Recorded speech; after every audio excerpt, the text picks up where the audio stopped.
Selamat datang di channel Aki45, di mana kita akan membahas film-film yang sangat menarik.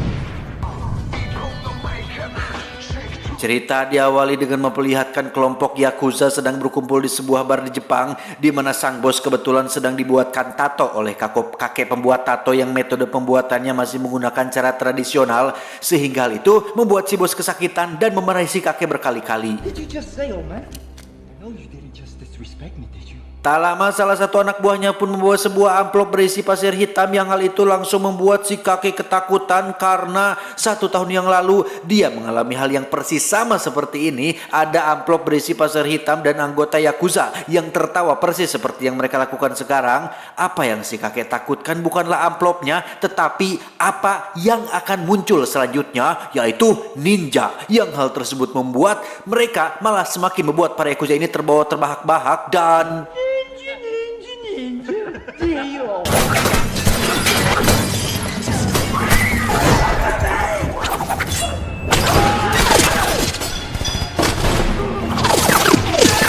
ya, semua yang dikatakan si kakek pun menjadi kenyataan ketika sosok ninja yang bersembunyi di kegelapan dengan begitu sadis membantai semua anggota Yakuza termasuk si bos. Sehingga di saat bersamaan si kakek merasa sangat kagum sekaligus takut karena mitos tentang keberadaan ninja kecuali Naruto adalah nyata dan bukan hanya dongeng semata.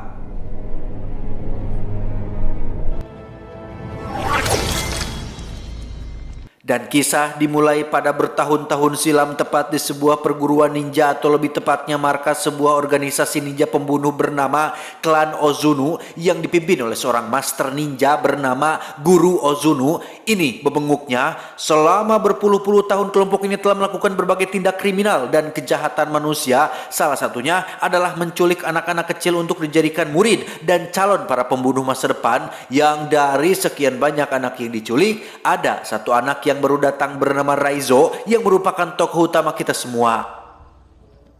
Saat makan malam sedang berlangsung, Master pun menunjukkan salah satu kelebihan dari hasil latihan di klan ini, yaitu teknik menyembuhkan diri atau semacam healing factor yang dapat membuat penggunanya bisa memulihkan luka dalam waktu yang sangat singkat. This is a power. Cara mendidik Master sangat-sangatlah kejam dan tidak berperasaan, terutama kepada Raizo yang mendapat perhatian khusus dibandingkan murid yang lain. Entah apa alasannya, tetapi yang dimaksud dengan perhatian lebih di sini bukanlah sesuatu yang menyenangkan, karena siksaan dan hukuman yang didapatkan Raizo jauh lebih keras dan jauh lebih menyakitkan dibanding dengan anak-anak yang lain. Sebagai contoh, Raizo mendapat pelatihan khusus untuk bisa berjalan di atas lantai tanpa menghasilkan suara rereketan atau harus bisa bergerak dalam kesenyapan dan kesunyian. Yang karena Raizo masih kecil dan belum bisa mengendalikan tubuhnya, ia pun berkali-kali melakukan kesalahan hingga sang guru harus memukul telapak kakinya sampai berdarah-darah. Dari sekian banyak murid, ada satu gadis kecil bernama Kiriko yang nampak perhatian dengan Raizo yang sedang menahan rasa sakitnya. Dia mengobati luka Raizo supaya rasa sakitnya berkurang, sehingga momen tersebut menjadi momen penting awal kedekatan di antara keduanya. Beberapa tahun kemudian, kini Raizo dan anak-anak lain sudah beranjak remaja, di mana saat ini Raizo sedang melakukan duel dengan satu murid polontong bernama Takeshi yang nampak berambisi untuk mengalahkannya sekaligus ingin cari perhatian dari gurunya. Yang ketika Raizo dicurangi hingga terluka di bagian kepala, sang guru bukannya memotivasi atau mengusap lukanya, tapi justru malah menambah rasa sakit dengan cara menunjukkan teknik memelintir ulu hati supaya Raizo bisa mengendalikan rasa sakitnya sendiri.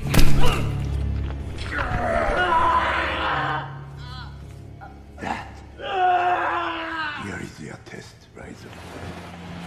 Very good, Raizo. Tahun berikutnya, Raizo kembali menjadi satu-satunya murid yang mendapat pelatihan khusus, yaitu mempertajam panca indera dengan cara menutup matanya selama 1 tahun penuh. Sehingga dari sekian banyak murid, hanya Raizo lah yang berhasil mencapai tingkatan tertentu dalam dunia ninja, yang hal itu dibuktikan ketika dia berhasil mengalahkan si Takeshi dengan mata tertutup. Giliran Kiriko yang bertarung, dia dapat dengan mudah mengalahkan lawannya. Namun sang guru punya perintah lain yang cukup berat yang mengharuskan Kiriko melukai lawannya dengan sangat parah. Yang karena Kiriko menolak perintahnya, maka dia mendapat sanksi langsung dari sang guru berupa satu tebasan yang melukai wajahnya. Tak hanya itu, Kiriko mendapat sanksi lain berupa kurungan selama 1 bulan, di mana Raizo yang merasa hutang budi pun berinisiatif membantunya bertahan hidup dengan cara memberikannya air minum melalui sebuah sedotan kecil.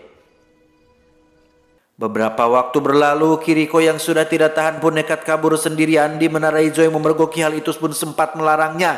Karena jika dia melakukannya maka hukumannya akan sangat-sangat berat, yaitu kematian. Namun Kiriko tetap yakin dengan keputusannya karena setiap manusia berhak mendapatkan kehidupan dan punya hak untuk menunjukkan atau menentukan jalan ninjanya masing-masing.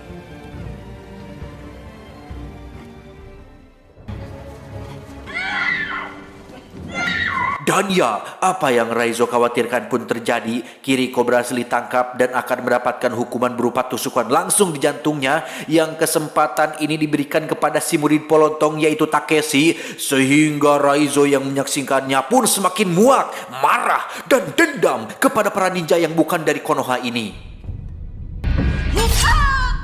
7 tahun berlalu, kini Raizo sudah dewasa dan wajahnya mirip sekali dengan tokoh utama di serial drama TV Korea berjudul Full House yang dulu sempat ngetren pada zamannya, dan memang dialah orangnya. Untuk pertama kalinya, Raizo mendapat kesempatan untuk melakukan debut pertamanya, yakni sebuah pekerjaan untuk membunuh target yang ciri-cirinya memakai jam tangan emas, yang tanpa rasa ragu sedikit pun, Raizo langsung turun ke lapangan untuk melakukannya.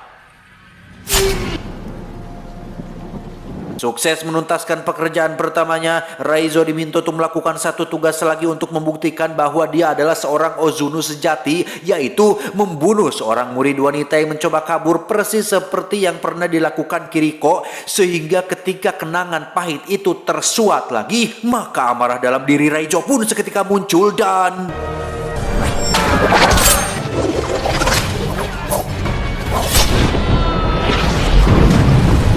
Entah bagaimana kronologi detail setelah kejadian itu, intinya si guru menganggap Raizo sudah berkhianat dan meninggalkan sedikit cindera mata berupa luka di wajah yang membuat satu mata si guru pecah, mamam si lebok. Dan kisah baru akan benar-benar dimulai ketika Raizo memulai hidup barunya dengan identitas yang baru. Dan inilah Ninja Assassin.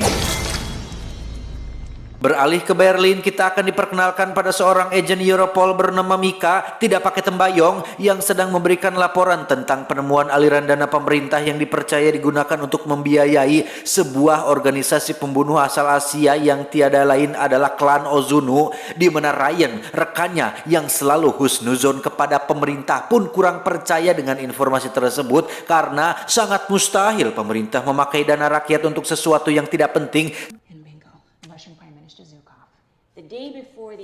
2 hari kemudian, Ryan nyatanya peduli dengan penyelidikan Mia dan bahkan sudah mendapatkan beberapa informasi mengenai kasus ini, di mana 2 tahun yang lalu juga ada seorang agen intelijen asal Rusia yang sudah lebih dulu menyelidiki kasus ini, bahwa memang benar beberapa oknum pemerintahan dari beberapa negara diketahui sering memakai jasa dari klan Ozuno untuk menyelesaikan suatu permasalahan seperti menghabisi saingan politik, melukai pejabat jujur dengan cara disiram air keras di waktu subuh, dan lain-lain, sehingga apabila Mia ingin melanjutkan penyelidikan ini, dia bisa pergi ke Rusia untuk menemui istri dari si agen yang tewas 2 tahun yang lalu. Tanpa buang waktu, Mika langsung menemui istri dari mendiang si agen, di mana sang istri menjelaskan bahwa 1 tahun setelah suaminya melakukan penyelidikan terhadap kasus ini, ia menjadi seseorang yang borangan alias parnoan. Saking parnonya, dia sampai memasang banyak sekali lampu sorot dan kamera CCTV seolah takut dengan sesuatu yang ada di balik kegelapan. Dan benar saja, pada malam kematiannya, semua lampu tiba-tiba padam, namun kamera CCTV masih aktif dan berhasil merekam sedikit dari apa yang terjadi pada malam itu. Saat Mika periksa, ternyata ada wajah Raizo yang sedang bertarung dengan sesuatu yang tidak tertangkap kamera. Entah dia pelakunya atau sedang bertarung dengan si pelaku. Namun Mika percaya bahwa Raizo adalah kunci untuk mengungkap kasus ini. Kembali ke Raizo dengan kehidupan barunya di kota, dia kebetulan sedang berada di tempat cuci pakaian tepat saat ada seorang wanita Jepang meminta pertolongannya, yang berkat latihan selama bertahun-tahun, Raizo memiliki insting yang sangat-sangat tajam hingga dapat menyadari jika wanita yang ada di depannya saat ini adalah seorang ninja yang diutus untuk membunuhnya, sehingga Raizo sendiri tinggal di sebuah apartemen biasa. Setiap kali dia pulang dari luar, Raizo pasti selalu memeriksa barang-barang pribadinya untuk memastikan tidak ada orang yang masuk ke tempat tinggalnya. Dan saatnya jadwal latihan, Raizo sesekali teringat dengan perkataan sang guru mengenai cara hidup seorang ninja bahwa rasa sakit adalah kelemahan dan satu-satunya cara untuk mengatasinya adalah mengendalikan rasa sakit itu sendiri.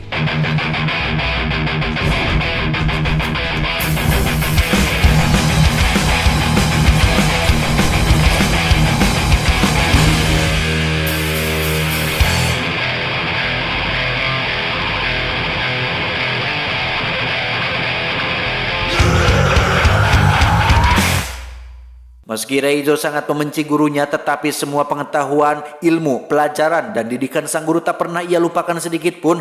Hal itulah yang membuatnya masih hidup sampai sekarang meski pada insiden terakhir dirinya mengalami luka yang sangat parah. Tetapi karena Raizo sudah mencapai level bisa mengendalikan rasa sakit, ia dapat melakukan beberapa hal luar biasa. Salah satunya adalah debus seperti yang sering ditampilkan oleh Master Limban.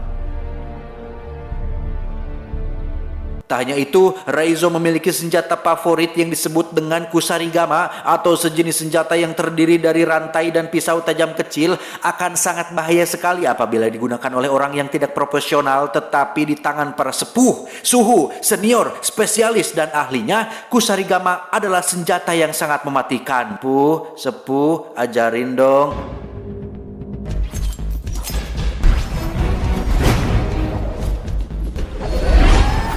Raizo sebenarnya punya banyak kesempatan untuk pergi sejauh mungkin atau bersembunyi di tempat aman yang terpencil dibandingkan berada di kota dan tempat terbuka seperti ini. Tetapi bayangan akan rasa sakit hati kehilangan Kiriko masih membekas di ingatannya. Setelah diculik dari keluarganya, hanya Kiriko lah harapan Raizo untuk memiliki seseorang yang tulus peduli terhadapnya. Tetapi sang guru malah membunuhnya begitu saja, sehingga sekarang saat ini tujuan Raizo adalah untuk membalas dendam kepada si guru dan klannya dengan cara bekerja sama dengan Mika yang kebetulan sedang menyelidiki tentang klan Ozunu.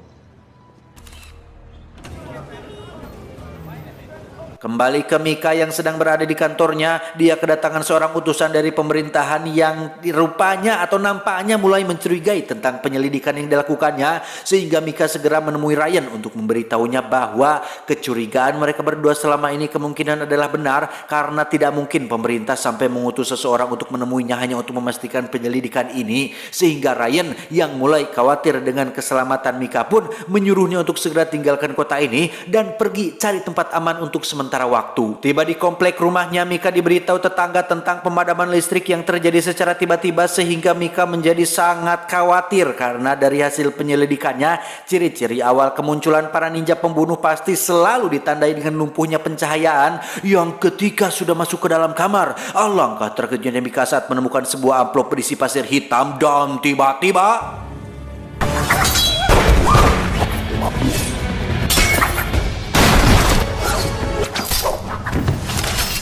sungguh tak diduga, Raizo sudah ada di sana selama berjam-jam hanya untuk melindungi dan menemui Mika secara langsung. Yang tujuan daripada dia kesini adalah tentu saja untuk membantu Mika menemukan klan Ozunu sekaligus membalas dendam kepada si guru.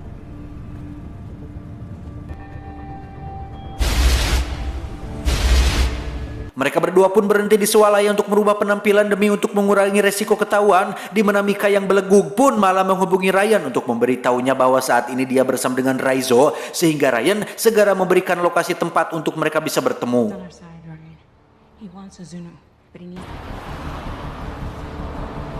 Tiba di lokasi pertemuan, Raizo yang memiliki insting kuat pun bisa langsung menyadari niat Ryan yang ingin menangkapnya dan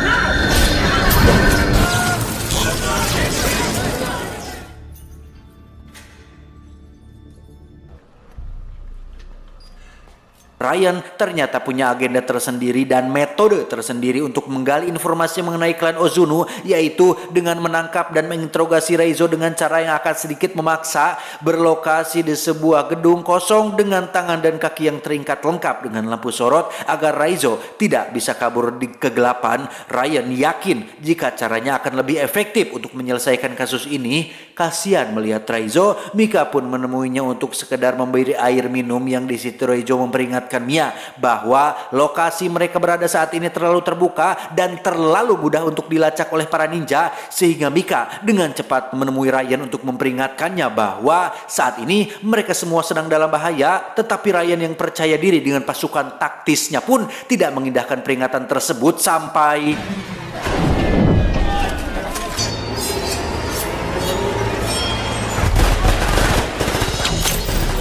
ketika para ninja sedang sibuk membantai pasukan taktis, Mika sendiri terlihat sedang melepaskan ikatan Raizo tepat saat satu ninja sudah keburu masuk ke dalam sana dan Ryan yang di awal PDD meremehkan para ninja pun kini bisa nyumput menyaksikan satu persatu anggotanya dibunuh. Raizo menyuruh Mika untuk pergi duluan ke mobil, sementara dirinya akan menghadapi semua ninja hanya seorang diri. Little brother.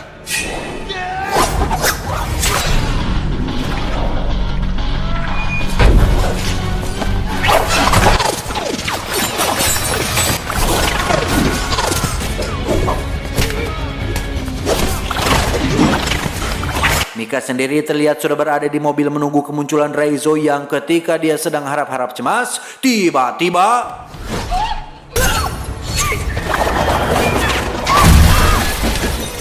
kembali ke Raizo yang masih bertarung di dalam gedung, yang meski dia punya kemampuan di atas rata-rata, tetapi jika diprak-pak terus-menerus, lama-lama kelelahan juga, sehingga Raizo memilih tempat lain yang lebih terbuka untuk melanjutkan pertarungan ini.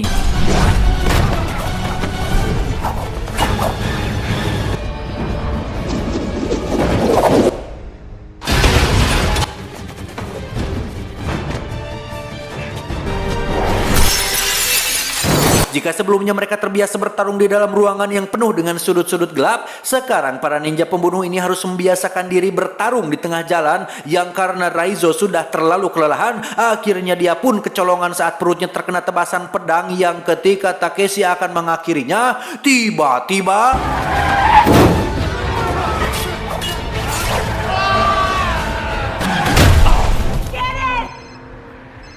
Ryan berhasil selamat dengan hanya menyisakan sedikit dari anak buahnya, sementara Mika membawa Raizo yang terluka ke kamar hotel, yang di situ Mika dan Ryan sepakat untuk akan sengaja membiarkan Raizo ditangkap oleh para ninja, tapi tentu saja ada rencana di balik itu, yakni memasukkan alat pelacak ke dalam tubuh Raizo supaya mereka bisa mengetahui di mana markas klan Ozuno berada.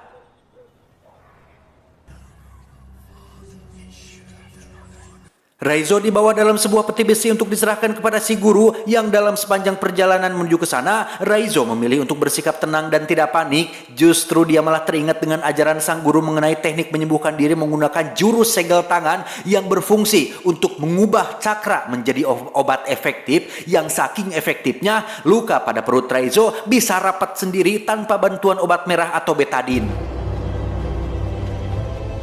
Tiba di markas, Raizo langsung menghadap sang guru yang kini sudah pecak.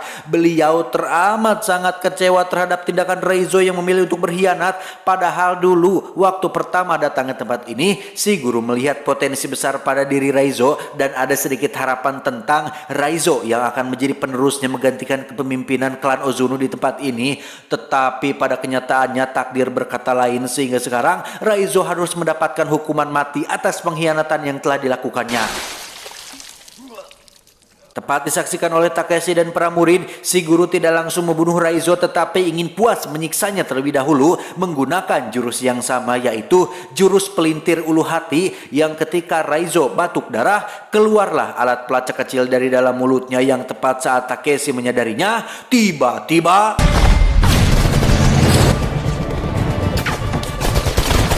meski para ninja ini bisa muncul dan hilang dalam kegelapan, tetapi ketika dihadapkan dengan pasukan militer senjata berat, tetap saja mereka kewalahan dan tak bisa menghindar dari peluru yang ditembakkan. Sementara itu, Raizo yang ikatannya sudah dilepas pun memilih untuk masuk sendirian mencari Takeshi dan si guru untuk membalas dendam atas Kiriko. Dengan modal dua bilah pedang di tangan, Raizo harus menghadapi Takeshi dan 4 anak buahnya, yang momen ini benar-benar beradrenalin karena pertarungan dilakukan dalam jarak dekat dengan senjata yang berseliweran di mana-mana.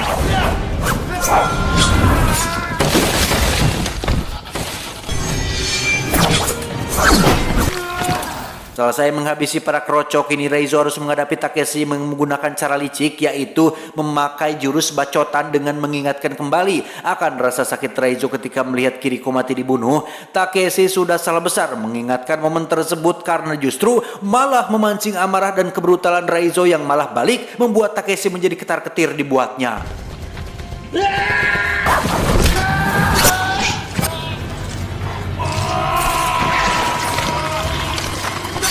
Selesai menghabisi Takeshi, saatnya Reizo menghadapi sang gegedugnya alias si guru yang di sini beliau menggunakan teknik rahasia yang belum sempat diajarkan, yaitu jurus ilusi bayangan yang membuatnya mampu hilang dan muncul dengan sangat cepat.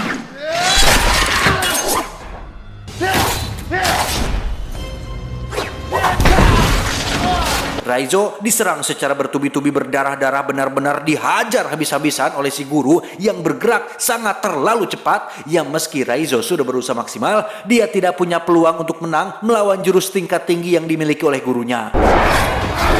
Tepat saat Reizo akan dibunuh, muncullah Mika yang berhasil menyelamatkannya, namun sungguh sangat disayangkan, si guru tiba-tiba muncul dari belakang dan menusuk dada kiri Mika yang membuatnya langsung terjatuh dan... Untuk kedua kalinya, Reizo harus melihat orang baik dibunuh oleh tangan biadab gurunya, yang pada titik ini Reizo benar-benar sudah tidak tahan dengan gurunya. Amarah yang ada pada dirinya memancing cakra dalam tubuhnya keluar, sehingga tanpa sadar Reizo bisa meniru sebuah jurus tanpa dia harus mempelajarinya terlebih dahulu. Dan ya, kini saatnya si guru ketar-ketir melihat anak didiknya lebih jago, lebih cepat, lebih luar biasa menguasai jurus rahasianya, sehingga jangan salahkan Pak Harun Masiku apabila si guru harus tewas saat itu juga.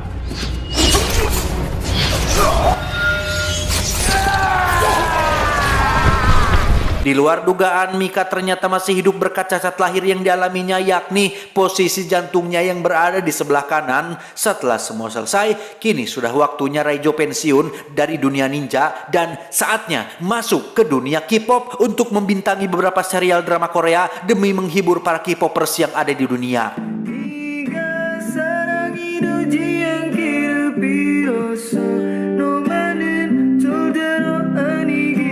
Tamat, ending yang cukup menginjakan. Sama seperti sikap Reizo yang memilih untuk mengkhianati kelompok jahatnya, bahwa hidup itu terdiri dari berbagai pilihan dan kita harus mampu memilihnya meski dalam kondisi terdesak. Ingat, hanya ada dua pilihan untuk memenangkan kehidupan, yaitu keberanian dan keikhlasan. Jika tidak berani, ikhlaslah menerimanya. Jika tidak ikhlas, beranilah mengubahnya.